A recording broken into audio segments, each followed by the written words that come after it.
To the Sunday special. ఇప్పుడు చూపిస్తాం. రొట్టె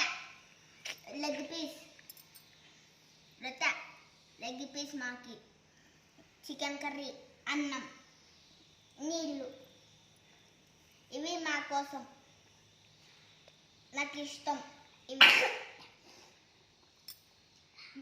ఫ్రాన్స్. హాయ్ ఫ్రెండ్స్, ఇది మా కోసం. అన్న చూడు ఎట్లా తింటున్నాడు. ఇది చికెన్ కర్రీ, ఇది అన్నం, అది రొట్టె. అమ్మ యూట్యూబ్లో పెట్టింది, అన్నీ చూడండి ఫ్రెండ్స్. మీ కిచెన్ అంతే. ఇవన్నీ మీరు కావాలంటే మీరు కూడా ఇట్లా చేసుకోండి ఫ్రెండ్స్. మీరు కూడా, మీ అన్న కూడా అట్లా తింటారా ఫ్రెండ్స్? లైక్ చేసి